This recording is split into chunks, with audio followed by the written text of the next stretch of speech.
Assalamualaikum warahmatullahi wabarakatuh. Kembali lagi di channel Lewis Horror. Masih bersama saya Mas biasa. Kali ini saya akan melanjutkan cerita yang kemarin dengan judul Berduel dengan Jin. Cerita ini ditulis oleh Kak Arsita Malika. Jadi buat kalian yang ingin membaca ceritanya secara langsung, kalian bisa kunjungi link dan profil yang sudah saya sertakan di deskripsi. Tanpa berlama-lama, langsung saja kita ke ceritanya. Taruh pita Thomasmu itu untuk nanti. Sekarang kau lap dulu ingusmu itu yang sudah peleberan. Astagfirullahaladzim, Sulaiman. Ibram menggeleng-geleng melihat tingkah laku sang sahabat. Beberapa jam kemudian, acara wisuda tahfiz pun dimulai. Di sana sudah ramai sekali orang, termasuk para orang tua atau wali dari Hafiz dan Hafizah. Keluarga Ibram yang datang adalah ibunya dan kakaknya, Ozel. Ozel begitu antusias dengan acara tersebut. Walaupun dia Down syndrome, tetapi ia mengerti jika hari ini adalah hari paling bahagia bagi sang adik. Sira juga harus nantiasa memegang Ozel. Takutnya ia berkeliaran di pesantren atau bahkan sampai membuat keributan. Sedangkan orang tua Sulaiman, dari subuh mereka sudah tancap gas ke ponpes karena perjalanannya makan banyak sekali waktu. Dan anak itu, matanya tak kunjung berhenti merintikkan air mata hingga membuat matanya bengkak seperti digigit tawon. "Berhentilah menangis, matamu sudah tidak terlihat," bisik Ibram. "Ah, wajahku mirip Sung Jongki." "Terima kasih Ibram, akhirnya kau mengakuiku," saut Sulaiman. Ia tak begitu jelas mendengar ucapan Ibram karena suasana di sana memang berisik. Anak ini bikin kemas saja." Ibram menghela nafasnya dengan kasar.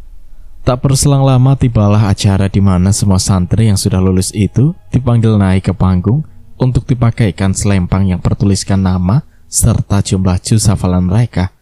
Mereka dipakaikan satu persatu oleh kepala ponpes. Jumlah yang lulus saat ini adalah 16 santri. Betapa bangganya seluruh keluarga mereka menyaksikan hal tersebut. Begitupun yang dirasakan Sira. Ia tak menyangka bisa memasukkan putranya ke ponpes yang paling terkenal di kota mereka. Setelah pemakaian selempang selesai, giliran semua orang tua atau wali mereka dipanggil naik ke panggung. Sira langsung memeluk dan mencium sang kakak, anak penuh cinta. Kemudian Ibram mencium kaki ibunya sambil menangis terseduh-seduh. Ia tak lupa juga memeluk sang kakak dengan erat. Ozel tertawa girang melihat sang adik, walaupun ia tidak begitu tahu apa yang sebenarnya terjadi. "Aku sudah menepati janjiku, kakak," ucap Ibram di sela-sela tangisnya. Berbeda dengan Ibram yang menangis terseduh-seduh, Sulaiman yang ada di sebelahnya malah menangis histeris bersama kedua orang tuanya. Ia bahkan jadi sorotan orang-orang. Tangis seru Ibram harus berubah tawa karenanya. "Anak dan orang tua sama saja," batin Ibram. "Bram, jangan lupain gue ya. Ahelah, gue benci banget perpisahan. Menorma kita jaraknya jauh banget lagi. Terima kasih ya bro, selama ini lu udah baik banget sama gue," ucap Sulaiman. Ia tak mampu membendung air matanya kala memeluk sang sahabat yang sebentar lagi akan berpisah dengannya. Ibram tak mampu mengatakan apapun. Ia juga menangis akan berpisah dengan sahabat satu-satunya yang ia miliki. Ia sangat berharap bisa selalu bertemu dengan Ibram setelah perpisahan nanti. Air matanya mengalir begitu deras, mengingat-ingat memori kebersamaan mereka selama berada di ponpes tersebut.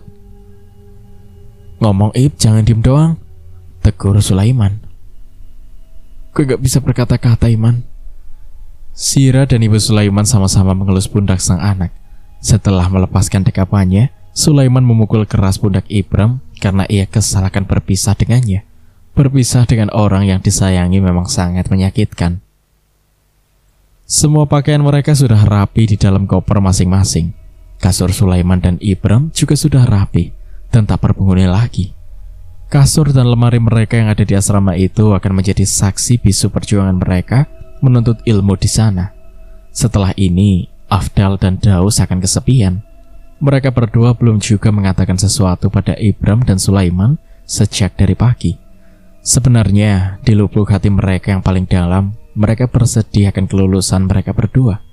Tetapi mereka menahan untuk tidak mengatakannya. Takut Sulaiman dan Ibram menangis lagi. Afdal, Daus, aku dan Sulaiman pamit ya. Terima kasih atas semua kebaikan kalian. Jaga kesehatan kalian dan tetaplah semangat. Sedikit lagi kalian juga akan lulus kan? Seru Ibram sambil menepuk pundak keduanya. Dengar tuh Afdal, kau yang paling bontot di antara kita berempat.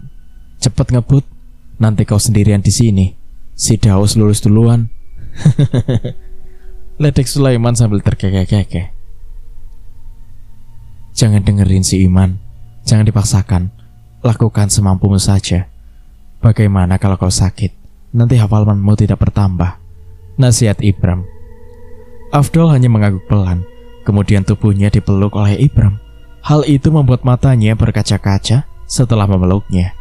Ibram lalu beralih kepada Daus. Ih, si bontot nangis, celetuk Sulaiman ketika ia tak sengaja melihat Afdal mengusap air matanya. Sulaiman langsung meraih tubuh Afdal dan menaruhnya dalam dekapannya. Afdal semakin tak kuasa menahan tangisnya. Ia menangis terisak-isak di dalam pelukan Sulaiman. Hal itu mengundang air mata Daus yang sempat ia tahan juga. Setelah acara nangis-nangisan itu selesai, Ibram dan Sulaiman pun keluar dari asrama sambil membawa barang-barang mereka. Ibram sangat berat hati meninggalkan tempat itu. Tetapi, untuk apa lagi ia berlama-lama di sana? Tugasnya sudah selesai. Kak, aku dan Daus bantu bawa barang-barangnya ya, tawar Afdal. Dari tadi aku menunggu tawaran itu. Ayo cepat, bawa koper kecilku ini ya, seru Sulaiman sambil melepaskan kopernya. Semakin dekat dengan parkiran, hati Ibram dan Sulaiman semakin perih. Kak Ibram. Dari arah belakang mereka mendengar dua suara berbeda yang meneriaki Ibram bergantian. Ketika Ibram menoleh, rupanya mereka berdua adalah Nun dan Hilza. Kedua wanita itu saling pandang-pandangan karena hampir bersamaan memanggil Ibram. Ada apa? Saut Ibram. Ini gak ada yang manggil aku gitu, Sulaiman berucap sambil menunjuk dirinya. Sabar, ledek Afdal. Ibram, aku cuma mau ngasih ini sebagai kenang-kenangan sekaligus ucapan terima kasih karena telah menolongku waktu itu, jawab Nun seraya memberikan sebuah Al-Quran mini yang sangat indah. Ibram tertegun melihat Nun memberikannya sebuah hadiah yang sangat bermanfaat. Ya ampun Ainun, kau tidak usah repot-repot begini. Nun terlihat tersenyum tipis kala mendengar Ibram memanggilnya dengan sebutan Ainun. Baginya sebutan itu jarang ia dengar dari orang yang tidak begitu akrab dengannya. Jadi kalau ada yang mengatakan itu padanya, dia jadi malu-malu kucing. Kalau tidak mau biar aku saja yang ambil. Aduh Kak Sulaiman, bisa juga Kak Ibram bersahabat dengan Anda. Aku mohon diterima ya, tutur Nun. Ibram pun meraih Al-Quran tersebut dari tangan Nun. Kalau kau Hilza, ada apa? Apa ada yang ingin kau sampaikan? Tanya Ibram sambil mengernyitkan dahi. Hilza bergeming. Ia menautkan kedua sisi bibirnya ke dalam sambil menggerak-gerakkan sesuatu di belakang punggungnya. Kalau tidak ada apa-apa, aku lanjut jalan ya. Kak Ibram, aku ingin memberikan ini sebagai kenang-kenangan juga. Bukannya di rumah saja ya. Baiklah, aku permisi. Assalamualaikum. Ucap Hilza lalu gegas berlari meninggalkan mereka semua. Tanpa sempat Ibram mengucapkan kata terima kasih. Kalau begitu, aku juga pamit ke asrama. Hati-hati ya kakak. Assalamualaikum. Nun juga berpamit pergi dari hadapan mereka. Setelah itu, Ibram pun melanjutkan langkahnya kembali menuju ke parkiran. Di sana Zira dan Ozel sudah menunggu dari tadi. Hei, bukalah kotak itu. Aku dan dua bocah ini penasaran, tita Sulaiman. Kok kita dijual-jual? Bantah Afdal. Hilza memintaku untuk membukanya di rumah saja, dan itu amanah sahabatku, tutur Ibram dengan lembut. Kita berpisah di sini Sulaiman, lanjutnya. Mereka berempat pun berpisah di parkiran itu dan mencari keluarga masing-masing. Ketika Ibram sudah menemukan sang ibu dan kakak, ia pun segera ke sana dan berterima kasih pada Afdal yang mau membantunya membawa koper miliknya, dan Afdal pun kembali ke asramanya. Setelah selesai menaruh barang-barangnya, ia pun masuk ke mobil dan duduk di samping ibu dan kakaknya. Mereka menyewa mobil yang sama seperti dulu, yakni mobil milik Hildan, kawan Ardi. Zidan tidak bisa menyupir karena ia sedang sibuk bekerja, jadi Zira meminta pada tetangganya. Mobil mereka pun perlahan meninggalkan area pesantren yang entah kapan lagi Ibram akan ke sana. Ia sudah terlalu cinta dengan ponpes itu, makanya ia bersedih seperti itu kalau meninggalkan tempat tersebut. 5 tahun itu adalah waktu yang penuh arti baginya. Sepanjang perjalanan, Ibram hanya terdiam sambil menatap keluar. Zira hanya mengelus pundaknya tanpa menanyakan apa-apa, karena ia sepertinya paham dengan perasaan anaknya saat itu. "Oh iya Bu, Paman Ardi pulangnya kapan? Ini kan sudah akhir bulan." "Katanya sih tanggal 28, berarti ia akan datang lusa nanti." Kau begitu rindu ya padanya, jadi menanyakan dia terus. Ibram hanya mengangguk menanggapi dugaan Zira, karena sebenarnya rasa ingin segera berduel dengan Abud lebih besar dari sekedar rindu, karena ia ingin cepat-cepat mengakhiri semua penderitaan yang korban dari Abud rasakan, termasuk Sing. Entah sedang diapakan makhluk satu itu sekarang. Singkat cerita, akhirnya mereka sudah sampai di halaman rumah. Di sana mereka sudah disambut oleh Selin dan Zidan yang baru saja pulang dari tempat kerjanya. Sayangnya, anggota keluarga mereka sudah berkurang satu lagi, yakni Ismi.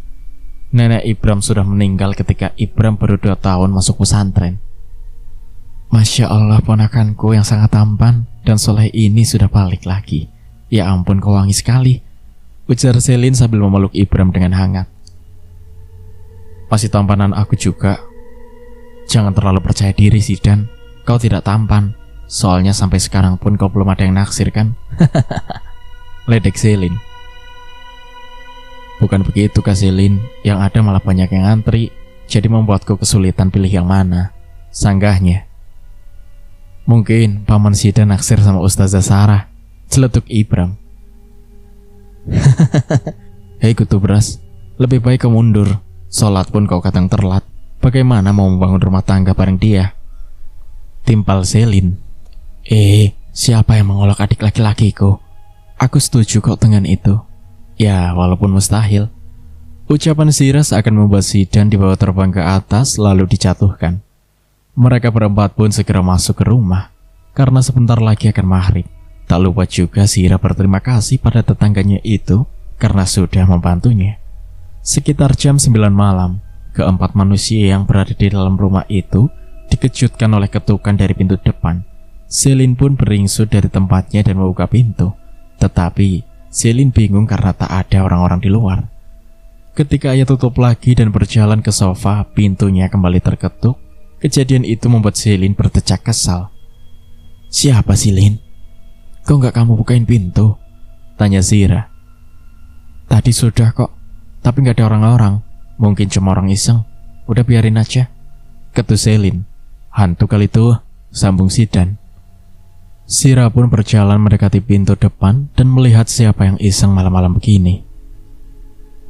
"Iya, cari siap," ucapan Zira tak ia teruskan kalau melihat sesuatu yang membuat matanya sampai membulat begitu. "Kak, ada apa?" tanya Selin khawatir. Ia pun lekas menghampiri Zira. Sama halnya Zira, Selin juga terpelalak melihat itu. "Kak Ardi!"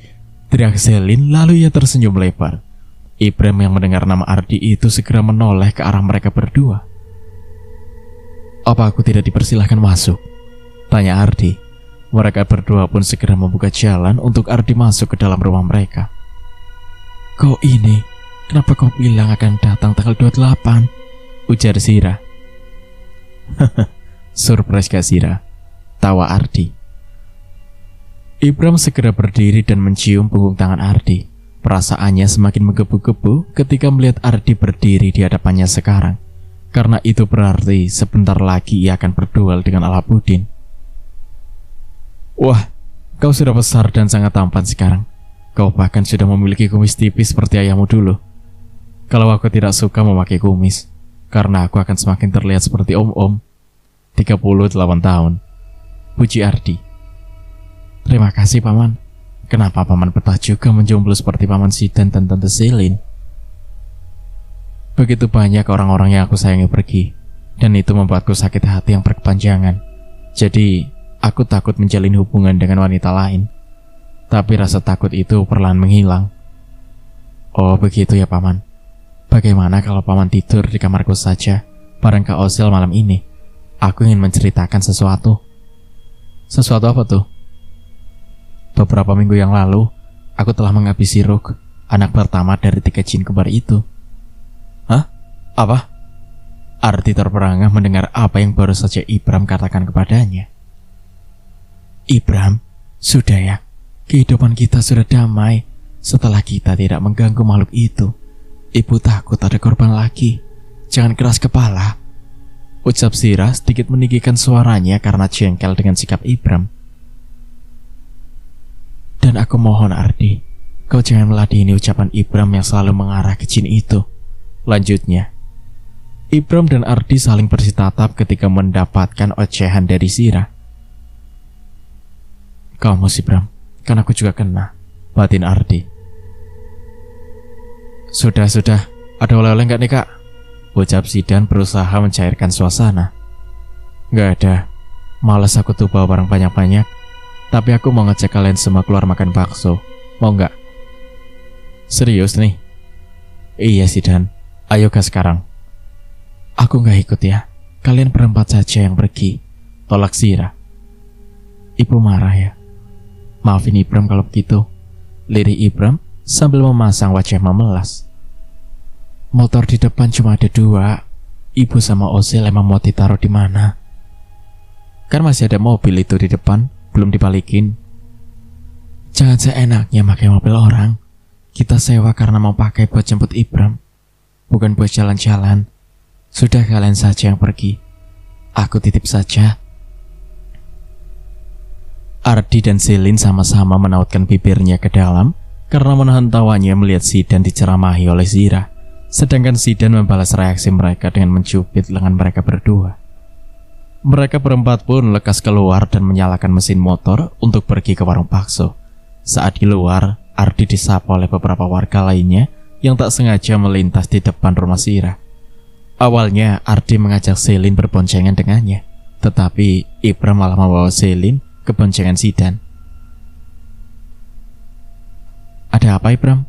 Tanya Selin heran. Bukan muhrim, ucap Ibram dan Zidan secara bersamaan, hingga membuat Selin dan Ardi tersenyum malu. Zidan dan Ardi pun mulai menjalankan sepeda motor itu. Sepanjang perjalanan Ibram begitu asyik menikmati suasana malam, sebab ia begitu jarang merasakan hal seperti ini, lantaran ia sibuk mondok. Kalaupun ada waktu libur, ia jarang jalan-jalan seperti itu. Beberapa menit kemudian, mereka berhenti di sebuah warung bakso pilihan Zidan yang terkenal begitu enak dan ramai di desa mereka. Tetapi, hal itu baru kejadian 2 tahun yang lalu, jadi warung itu terbilang masih baru. Waduh, ramai betul. Dan kita mau makan di mana? Di atapnya gitu, keluh Ardi. Udah, ikut aku aja, ojek Zidan sambil berjalan ke satu arah. Loh, kok kita di dekat dapur Zidan? Emangnya mau masak? Kali ini Selin yang memberikan keluhan. Cerewet, udah duduk aja di situ, biar aku yang pesan sama mamangnya.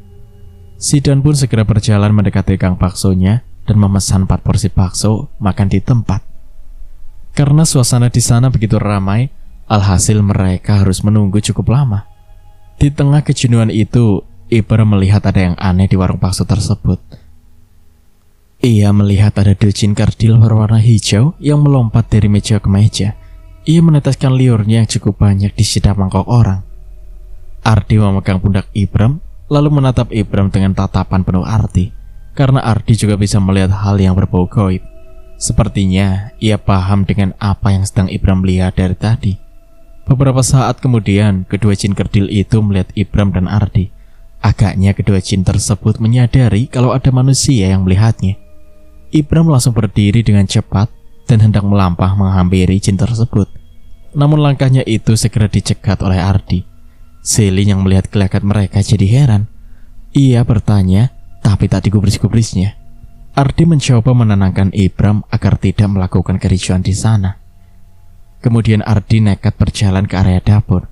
Ia berjalan mengendap-endap masuk ke sana. Perlahan-lahan ia mengintip ke dalam, melihat apakah ada yang jengkel di warung bakso itu. Dan benar saja, mata Ardi langsung terbelalak menyaksikan sesuatu yang menjijikan di sana. Ia melihat seseorang sedang memasukkan kedua kakinya di dalam baskom yang berisikan air, lalu menggosok-gosokkan kakinya. Di kakinya itu terlihat ada tali yang ia kaitkan, dan di tali itu terdapat sebuah kain hitam yang berbentuk kotak yang entah apa isinya. Lalu air bekas cucian kaki itu ia masukkan ke dalam panci besar yang selalu tukang bakso pakai.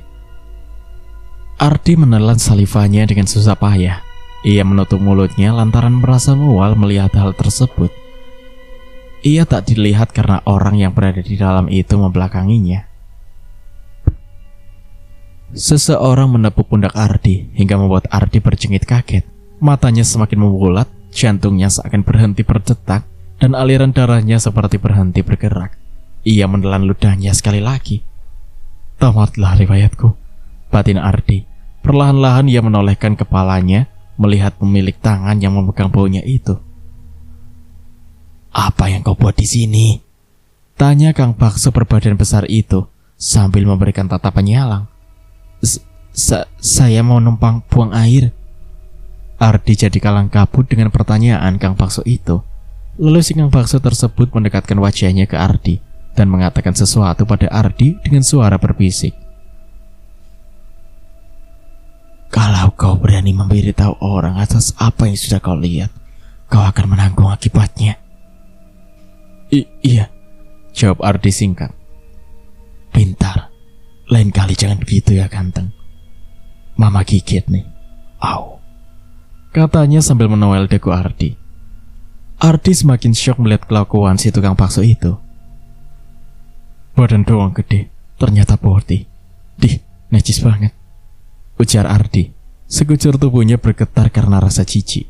Ilfil dengan merinding menyatu jadi satu setelah melihat tingkah laku Kang Bakso tadi. Ia langsung berjalan gontai menuju tempatnya tadi. Ngapain kak di sana? Tanya Zidan. Numpang buang air. Kita cari tempat yang lain saja yuk. Di sini aneh, ucap Ardi sedikit mengecilkan volume suaranya. Iya, Ibram tadi menghampiriku, terus ngomong soal apa yang ia lihat. Jadi aku putuskan untuk tidak memesan. Untung Ibram mendatangiku. Mereka berempat pun segera beranjak dari tempat yang kotor itu dan mencari tempat yang menjual makanan yang halal dan tentunya enak. Di saat Zidan sudah menjalankan motornya, Ardi masih di sana duduk terpaku di atas motor bersama Ibram. Sebab kedua jin kerdil itu menatapnya sambil meledek mereka berdua. Ingin rasanya Ibram menghampiri kedua jin itu dan mengajaknya bergelut saat itu juga. Astagfirullah, lebih baik kita segera pergi dari sini paman, daripada aku samperin mereka berdua dan membuat kericuan di sana. Karena rasanya aku ingin mencincang-cincang lidah mereka, seru Ibram sambil memalingkan wajahnya dari jin itu. Ardi pun menyetujui perkataan Ibram, karena sebenarnya ia juga jengkel melihat jin itu meledek mereka dengan mengeluarkan lidahnya yang panjang itu. Perasaan Ibram mulai tenang setelah jauh dari tempat tersebut. Namun ia juga kecewa karena tak sempat memberikan pelajaran kepada mereka. Setelah mereka sampai di tempat yang lainnya, yang menurut mereka tempatnya bersih dari sentuhan jin ataupun makhluk tak kasat mata, mereka pun segera memesan 4 porsi bakso dan 4 gelas es teh. Kebetulan di tempat itu juga tidak begitu ramai, jadi tak perlu mengantri terlalu lama. Asli sih, aku kecewa banget sama Kang Bakso itu. Padahal aku udah jadi langganan di sana. Rupa-rupanya melakukan hal kotor seperti itu, ucap Zidan sambil menggigit baksonya. Kau pasti ingin muntah dengan apa yang aku lihat tadi di dapur mereka, seru Ardi. Ah, apa? Tanya Zidan penasaran. Nanti saja kalau selesai makan. Nanti hilang pula selera makan kalian kalau dengar cerita ini. Zidan pun mengiyakan saja. Takut selera makannya beneran hilang dan membuat makanannya tak jadi ia makan. Sayang kan? Paman Ardi, panggil Ibram sambil masih terus mengunyah makanannya.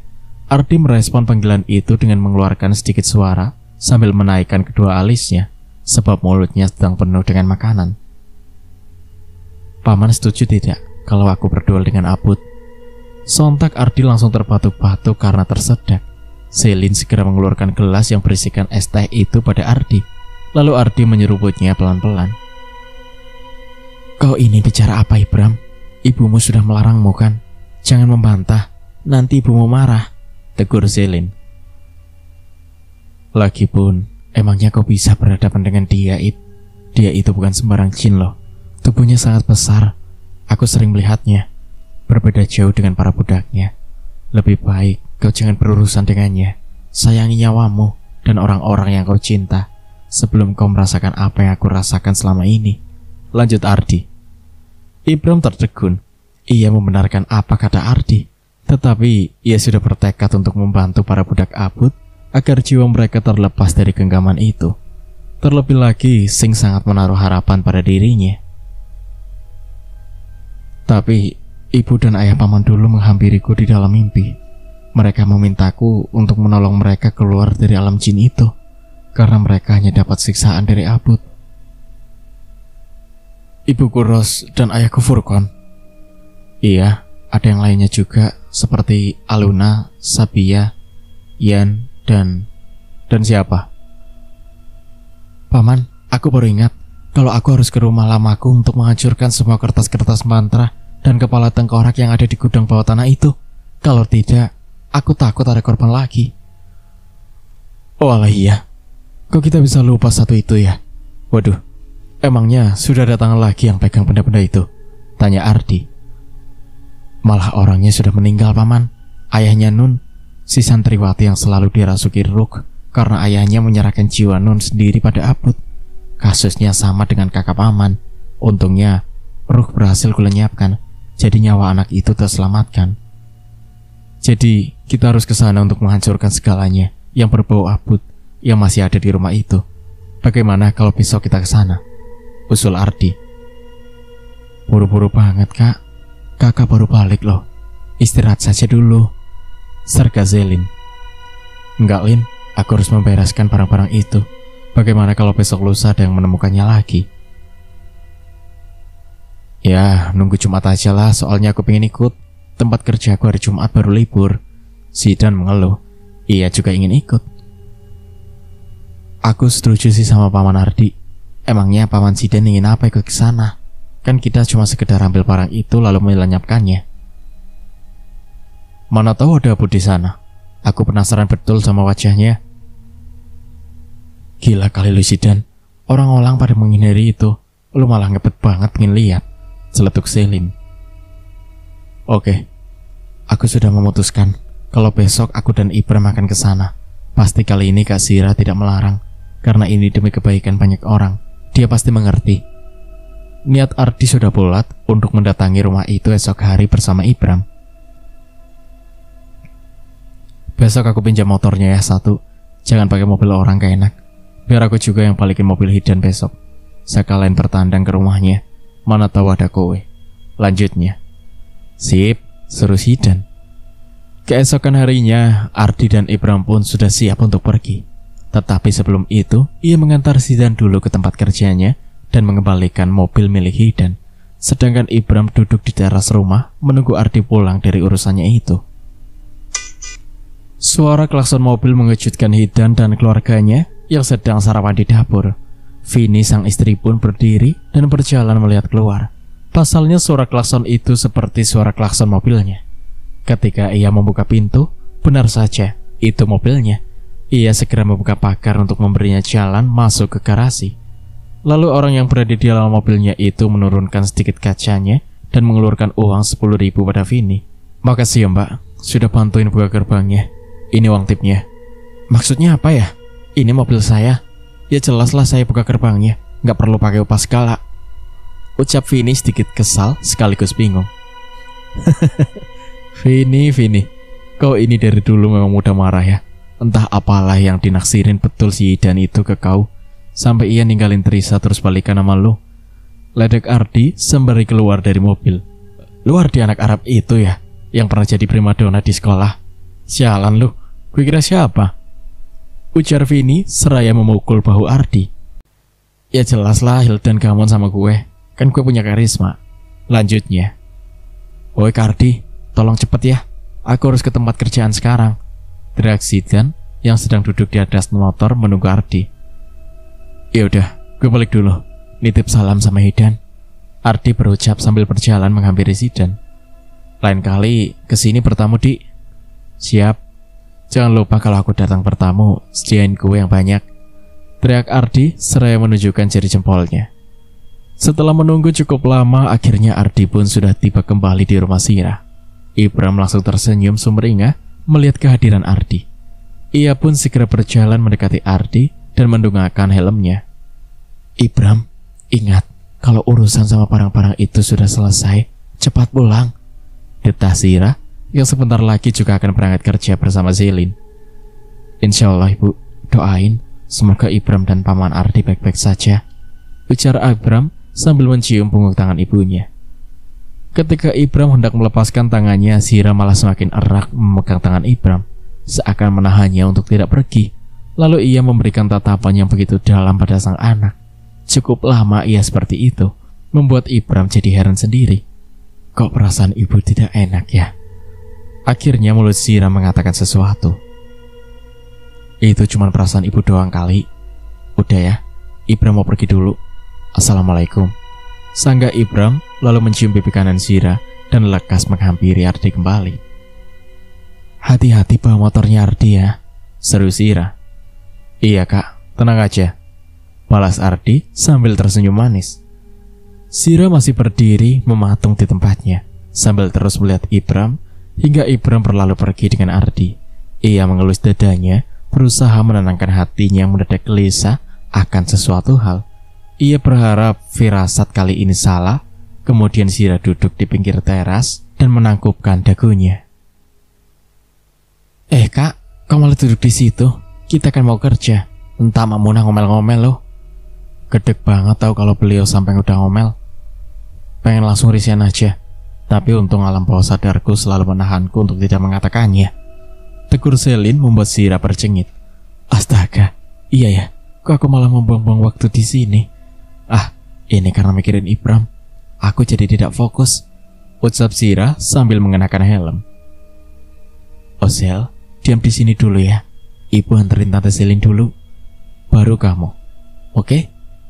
Zel mengangguk, seperti paham akan ucapan sang ibu. Ia selalu dibawa kerja oleh Sira. Pemilik tokonya juga tidak mempermasalahkan itu selagi dia tidak membuat kerusakan atau keributan di sana. Dan biasanya ia selalu diantar sama Zidan. Tapi karena motornya digunakan oleh Ardi, jadi ia harus bolak-balik nantinya. Di tengah perjalanan, Ardi dan Ibram harus berhenti dan meneduh sebentar di sebuah masjid karena hujan datang mengguyur mereka. Di sana juga ada beberapa orang yang ikut meneduh. Pandangan Ibram tiba-tiba tertuju pada seorang wanita yang berjalan dengan santai ke arah masjid. Ibram menautkan kedua alisnya merasa bingung. Pasalnya orang itu hendak meneduh juga, tapi kondisinya sudah basah kuyup. Ibram lalu mencolek Ardi dan memintanya untuk melihat wanita yang tadi. Pada saat Ardi menoleh pada wanita itu memandang Ardi dengan tatapan kosong. Entah mengapa Ardi langsung merinding. Wanita itu kemudian perlahan berjalan mendekati Ibram. Ia berhenti tepat di belakangnya. Seketika itu tengkuk Ibram langsung dingin. Ia meraih tengkuknya itu lalu diusap-usapnya. Ibram sepertinya sudah ngeh jika wanita tadi adalah makhluk halus. Mohon maaf pak, saya mau nanya, ada orang di belakang saya tidak? Tanya Ibram pada orang di sebelahnya. Ia ingin memastikan dugaan tersebut. Orang itu kemudian menilik belakang Ibram, lalu menatap Ibram lagi. Gak ada dek, jawabnya. Disitulah pikiran Ibram langsung mengonfirmasi bahwa wanita di belakangnya itu memang benar sosok yang tak kasat mata. Pantas saja tingkah lakunya tadi begitu aneh. Namun dari situlah Ibram mulai acuh pada wanita itu. Ia tak mau meliriknya lagi. Ia malas jika diganggu olehnya. Tiada waktu baginya meladeni makhluk tersebut, karena ia menyimpan tenaganya untuk membereskan sesuatu yang berbau abu di rumah lamanya. Beginilah nasib seorang indigo. Pasti para makhluk seperti wanita itu suka mengusili orang. Di suasana yang cukup dingin itu, Ibram mendadak ingin buang air kecil. Ia pamit ke kamar mandi sebentar pada Ardi yang asyik melihat bulir-bulir air hujan itu. Matanya memang memandang ke sana, tetapi pikirannya entah pergi kemana. Ibram pun segera masuk ke kamar mandi dan menyelesaikan buang air kecilnya itu. Dan ketika ia selesai, ia pun berbalik untuk membuka pintu. Namun Ibram termangu kaget melihat wanita tadi rupanya mengikutinya masuk dan berdiri di belakangnya. Seketika Ibram langsung malu dan kesal. "Kenapa kau mengikutiku?" tanya Ibram dengan intonasi suara yang agak tinggi. "Jangan lupa menguburkan aku ya," jawab wanita itu sambil menyeringai lebar. "Apa maksudmu?" "Aku tumbal yang dikubur di rumah kamu." Ibram menganga. Ia baru ingat dengan para tumbal yang dikuburkan Hendra di gudang itu. Ibram tak menyangka ada arwah dari salah satu tumbal itu yang mendatanginya. "Aku kesini untuk mengingatkanmu," ujar wanita itu dengan suara yang begitu halus. "Apa perlu jasadmu kebawa ke keluargamu?" Sontak wanita itu menangis terisak-isak setelah mendapatkan pertanyaan itu dari Ibram. Ibram langsung mencoba menenangkannya, walaupun sebenarnya ia tak paham caranya. Untungnya sosok wanita itu berhenti menangis. Ia mendongak pada Ibram dan menatap kedua mata indah milik Ibram tersebut. "Aku bukan orang sini. Aku sedang menjalani KKN di kota ini dengan menyewa sebuah kos sederhana. Aku tak sengaja melintas di depan rumah itu. Niatku jalan-jalan, tapi malah berujung maut. Sampai sini tiada seorang pun yang tahu jasadku ada di mana. Aku hanya meminta jasadku dikuburkan dengan layak, agar aku bisa tenang. Tolong bantu aku dan yang lainnya. Di sana ada 3 korban, tumbal termasuk aku.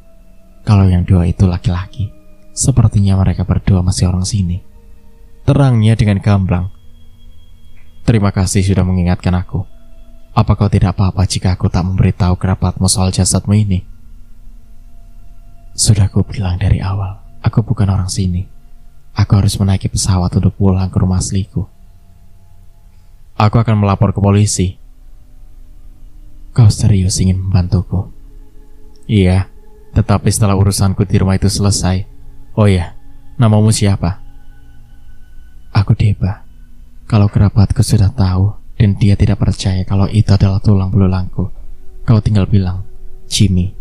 Karena itu panggilan yang ia berikan oleh keluargaku. Setelah mendengar itu pasti ia percaya. Apalagi dengan sisa kain dari baju terakhir yang aku pakai belum rusak sepenuhnya. Dan baju tersebut adalah baju kesayanganku. Itu juga akan jadi bukti kalau aku adalah Deba." "Baik, kau pergilah sekarang. Setelah hujan reda nanti, baru aku akan ke sana," ujar Ibram dengan begitu lembut. Lalu sosok wanita itu berkelebat hilang dari hadapan Ibram. Ibram menghembuskan nafas panjang kemudian keluar. Ia berlari kecil-kecil menghampiri Ardi yang masih asik dengan dunia itu sambil menyilangkan tangannya di depan dada. "Kau lama betul, Bram. Katanya cuma buang air kecil. Emang sebanyak itu ya akhirnya?" tanya Ardi sambil menaikkan sudut kanan bibirnya. "Ada-ada saja. Ada apa? Ada yang ingin kau katakan?" Ardi melontarkan pertanyaan itu ketika melihat raut wajah Ibram berubah jadi sedih. Ibram pun menceritakan semua yang baru saja ia alami di dalam kamar mandi. Ardi tercengang seketika. Matanya menilik dalam-dalam mata Ibram. Baru kali ini ia mendengar hal seperti itu. Saat orang tuanya bersekutu dengan jin, ia tak pernah melihat korban dombalnya. "Berarti kita harus ke kantor polisi dulu kalau begitu," usul Ardi. "Kenapa nggak kita selesaikan dulu urusan kita di rumah itu, baru melibatkan polisi, Paman?" "Sekalian saja, di depan sana ada kantor polisi. Kita singgah dulu di sana, baru kita lanjutkan perjalanan ke rumah lamamu," jawab Ardi. Ibram hanya beroria menanggapi ucapan Ardi. Mereka pun sama-sama terdiam lagi sambil menatap langit itu yang belum menunjukkan tanda-tanda hujan akan reda lebih cepat. Melihat keadaan langit yang semakin menggelap, kilat juga sesekali menyambar. Angin juga cukup kencang, membuat mereka yang ada di sana kedinginan. Berjam-jam mereka menunggu. Tetap sama saja langit tak kunjung memberikan berita baik. Ardi dan Ibram semakin jenuh menunggu. Dari arah depan masjid terlihat ada seorang pria yang tampangnya seumuran dengan Ardi berjalan ke arah masjid menggunakan payung. Ia memakai baju koko, sepertinya hendak azan di dalam. Ibram lalu melirik jam yang berada di dalam masjid. Dan betul, ini sudah menunjukkan waktu duhur. Ibram lekas ke tempat wudhu untuk mengikuti sholat duhur. Ardi yang melihat itu langsung malu, sebab melihat Ibram yang begitu taat beribadah, sedangkan dia sudah kepala 3 masih lalai. Mungkin begitulah anak yang tak pernah diajarkan ilmu agama pada orang tuanya, karena sibuk dengan kemusyrikan, hingga membuat masa remaja Ardi berbeda jauh dengan Ibram. Merokoklah, durhaka pada ibunya lah, jahat pada kakaknya lah, dan lain sebagainya. Tetapi Rabia berbeda. Dia wanita yang masih mengingat Tuhannya, wanita tulus, ceria, cantik, berperawakan Arab Belanda, dan memiliki kesabaran yang besar. Bagaimana Raffi ayah Ibram tak terpincut dengan semua itu. Tetapi cinta berlebihan juga tidaklah baik. Contohnya si Raffi, karena kalau dia tidak begitu, pasti Ruh, Sing, dan Sanaya tidak akan ada. Karena sudah tertampar, ia pun ikut berwudu di sebelah Ibram. Pada saat membasuh tubuhnya dengan air wudu itu, Ardi merasa seluruh dosa-dosa luntur dari telapak tangan, mulut, dan sebagainya. Ia seakan menemukan ketenangan jiwa yang selama ini ia cari-cari. Seger banget, seru Ardi sambil mengusap rambut basahnya ke belakang yang sempat menjuntai ke depan. Sekian lama, akhirnya aku berwudu lagi. Aku sudah terlalu jauh dari Tuhanku. Lanjutnya. Astagfirullah, benarkah itu Paman? Berarti selama ini Paman juga tidak pernah sholat Jumat? Tanya Ibram. Ia sedikit terkejut dengan apa yang baru saja ia dengar. Ardi meringis.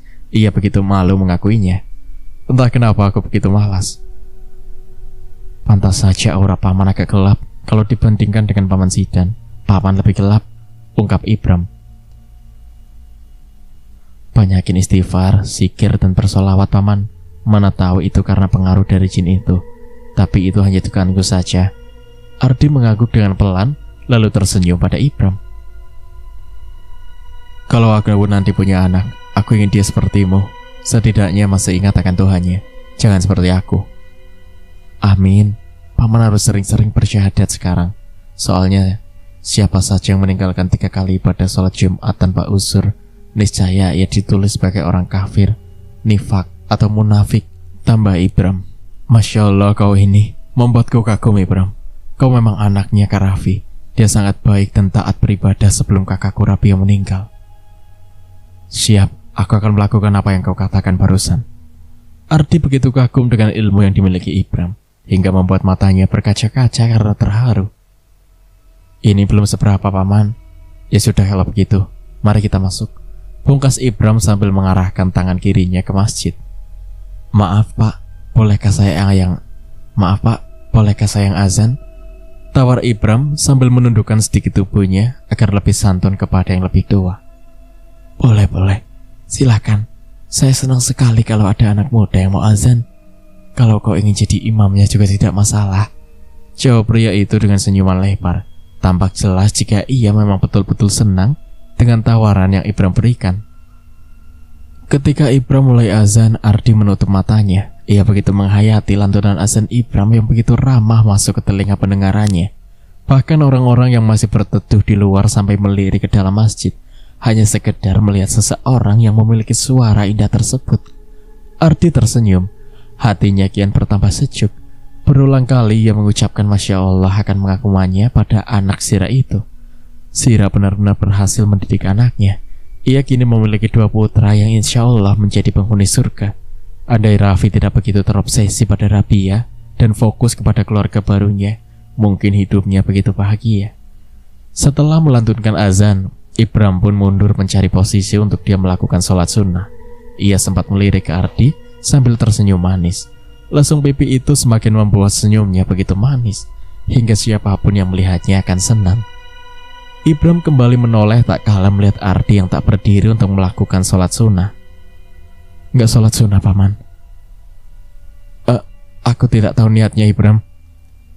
Ibram tersenyum lagi. Ia kemudian berjongkok di samping Ardi dan mengajarinya niat sholat sunnah tersebut. Tak perlu waktu yang lama, Ardi sudah paham. Mereka pun segera berdiri dan melakukan apa yang sempat ia tertunda tadi. Setelah itu, Ibram berdiri untuk iqomah, lalu memposisikan diri di tempat imam. Lagi-lagi Ardi dan yang lainnya dibuat tergila-gila dengan suara Ibram. Ardi tak bisa membendung air matanya lagi. Tubuhnya berguncang. Ia menangis mengingat segala dosa-dosanya yang terbilang besar. Ia juga rindu dengan ketiga anggota keluarganya yang sudah berbeda alam dengannya. Kalau dibandingkan dengan nasib Ibram, nasib Ardi jauh lebih malang. Sudah kehilangan seluruh anggota keluarganya, pernah masuk penjara pula. Dalam kurung waktu yang lama pula, 14 tahun. Padahal ia tak salah sama sekali. Untungnya ada sosok hantu rahas yang sempat menghiburnya. Walaupun pada akhirnya ia juga harus pergi meninggalkan Ardi dan menorehkan luka juga di hati Ardi. Sepanjang ia sholat, air matanya tak berhenti merintikkan air mata. Sedihnya benar-benar bercampur aduk. Dulu seluruh keluarganya meminta untuk tetap hidup agar bisa mendoakan ketenangan mereka di sana. Tetapi ia sendiri masih sibuk mencari ketenangan itu di dunia yang fana ini. Hingga di akhir sholatnya Ardi semakin menangis. Pria tadi yang sedang berada di dekat Ardi segera mengelus pundak Ardi. Ia tak tahu hal apa yang membuat Ardi sesedih itu. Tetapi ia harap dengan elusan tersebut bisa membuat orang yang baru ia kenal itu tenang. Selesai semua, Ardi dan Ibram pun kembali berjalan keluar, duduk di teras masjid. Hujan tampak sudah tak sederas tadi. Menunggu sebentar lagi sepertinya tidak apa-apa, batin Ibram. Lalu ia melirik pada Ardi yang masih menunduk sedih itu. Semoga ini adalah hidayah dari Allah ya paman, ucapannya dengan tatapan yang teduh, kemudian melemparkan senyuman. Semoga. Kau mau kan mengajari pria 38 tahun ini bacaan sholat yang sudah ia lupa-lupa? Jawab Ardi. Maulah paman, Ibram senang kalau ada yang mau belajar sama Ibram. Balas Ibram penuh antusias. Beberapa menit kemudian hujan sudah reda. Orang-orang yang berteduh tadi perlahan meninggalkan halaman masjid. Ardi juga Ibram segera bangkit dan kembali melanjutkan perjalanan mereka. Sudah 12:30, masih cukup banyak waktu bagi mereka untuk menyelesaikan semuanya. Sebelum ke sana, mereka harus ke kantor polisi dulu untuk melaporkan yang terjadi. Ardi segera menaruh motornya di parkiran setelah masuk ke area kantor, lalu buru-buru masuk ke dalam. Halo Kak Dwi, apa kabar? Sapa Ardi pada petugas polisi yang ada di sana. Ia kenal betul dengan pria itu. Sepertinya, yang kukatakan tadi, ia pernah mendekam di penjara dan banyak kenal dengan orang di sana termasuk sahabatnya, alias musuhnya, yang saat ini masih di dalam jeruji besi. Bagaimana dengan kedua polisi itu? Apakah mereka masih menikmati kasur ring king size itu? Tanya Ardi dengan nada meledek. Masih, yang tua itu sudah sakit-sakitan, jawab Dwi. Kau kesini hanya ingin meledek mereka lagi, sambungnya. Ah tidak, aku kesini untuk melaporkan sesuatu. Apa? Duduk dulu, biar aku yang mendengarnya, sebab komandan sedang keluar bertugas, ujar Dwi dengan lugasnya. Ardi pun menjelaskan segalanya pada Dwi dengan terperinci. Sebenarnya Dwi terkejut, tapi ia berusaha melihat santai agar karismanya tetap terjaga. Begitu ya? Baiklah, sebentar lagi saya dan yang lain akan ke TKP. Terima kasih laporannya. Kami akan menghubungi keluarga Depa dulu. Semoga nomor keluarganya masih bisa dihubungi. Kau tahu berita ini sempat viral waktu itu. Keluarganya bahkan sampai datang ke sini hanya untuk mencari keberadaan putri mereka. Mereka juga memberikan nomor telepon mereka. Mana tahu kami bisa menemukan jasad Depa. Kalian kemana saja baru melapor? Kalau aku keluar kota mencari kehidupan baru. Dan baru datang ke sini kemarin. Sedangkan Ibram, dia baru lulus dari pesantren juga kemarin. Oh begitu. Baiklah, kalau begitu kalian tunggu saja di sana. Iya, tetapi bolehkah aku melihat mereka lagi sebentar? Kau ini, ya sudah masuk saja. Tempat mereka masih yang dulu kok. Terima kasih banyak Kak Dwi. Kau memang orang baik. Ardi langsung berlari-lari ke arah sel di mana Pian dan ketuanya itu ditahan. Melihat kedatangan Ardi, Pian terkejut. Ia langsung meringkuk pura-pura tertidur karena ia tahu apa yang ingin dilakukan Ardi padanya, sama yang selalu ia lakukan pada Ardi saat berada di dalam penjara itu, yakni meledek. Lagi tidur nyenyak rupanya. Seenak itu ya tidur di kasur king size itu. Hihihihi, ucap Ardi. Ardi, panggil sesosok yang tiba-tiba muncul di sudut ruangan di penjara itu. Mata Ardi seketika melotot, mulutnya menganga lebar. Ia terkejut mematung melihat sosok hantu Rahas ada di sana, tempat di mana ia bertemu pertama kali dengan hantu itu. Kau? Ucap Ardi tergagap. Paman, kenapa begitu? Biasanya santai saja kalau melihat hantu, celetuk Ibram. Dia Rahas, sosok yang pernah membantu kita waktu itu untuk melawan Raffi. Benarkah? Akhirnya aku bisa melihat dia. Dulu gak nunjukin diri. Aku kira kau balik ke alam gaib, seru Ardi. Bosen di sana. Aku rindu tempat ini. Di sini aku bisa menjahili mereka berdua. Musuhmu ini. Masih seperti dulu, Rahas berucap dengan nada khasnya. Kenapa kau tidak balik kepadaku? Aku dari awal memang tidak bisa ada di sampingmu selamanya, Ardi. Tempatku di sini dan akan selamanya di sini. Aku senang sudah sedikit menolongmu, dan sekarang kita bertemu lagi. Aku bahagia banget. Ibram terdiam menyimak pembicaraan mereka berdua. Yang kau katakan memang benar. Terima kasih sudah mengisi hari-hariku waktu itu di penjara. Jangan keseringan menjahili mereka. Kasihan juga kalau dilihat-lihat, tutur Ardi. Kau bicara dengan siapa? Kau sudah gila ya? Celetukan Pian membuat Ardi refleks menoleh ke arahnya. Itu sama Jin Korinmu. Katanya hidupmu tidak lama lagi. Kurang ajar kau, jangan asal bicara ya, bekik Pian. Ia tak suka dengan kehadiran Ardi di sana. Bercanda dikit lah Kak Pian, jangan apa-apa dibawa serius. Udahlah, aku mau pergi. Pergi aja sana, teriak Pian. Kau mau kemana Ardi? Pertanyaan Rahas mencegat langkah Ardi. Ke tempat di mana terakhir kau menolongku. Oh, kau masih ada urusan ya di sana? Benar, aku pamit ya. Dah, seru Ardi. Jaga dirimu baik-baik. Iya. Dasar orang gila, bicara sama tembok, cetus Pian. Ardi pun kembali melajukan motornya, melanjutkan perjalanan mereka. Ada rasa senang tersendiri setelah bertemu Rahas sekian lamanya. Ia tak menyangka akan bertemu lagi dengan sosok penghuni penjara itu di sana. Setelah beberapa waktu kemudian, akhirnya mereka sudah sampai di sana. Mereka terkejut dengan kondisi rumah itu, agak jauh berbeda dari yang dulu. Yang di depan mata mereka saat ini lebih cantik karena tambahan warna dan renovasi yang bagus. Tetapi rumah itu auranya gelap. Walaupun sempat kesulitan membuka pintu itu, tetapi ujung-ujungnya pintu tersebut bisa terbuka. Dan benar saja, seketika bulu kuduk mereka berdua merinding. Di dalam sana mereka langsung disambut oleh para hantu yang bermacam-macam jenis.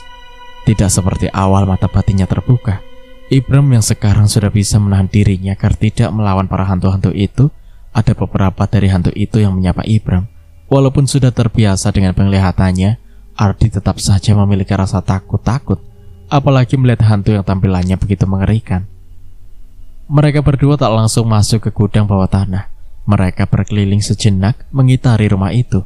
Tetapi sebelum itu mereka menyalakan lampunya dulu. Untung saja rumah itu menggunakan lampu voucher. Jadi masih ada tersisa sedikit untuk bisa menerangi mereka di sana. Apa kau menemukan sesuatu yang mencurigakan? Tanya Ardi.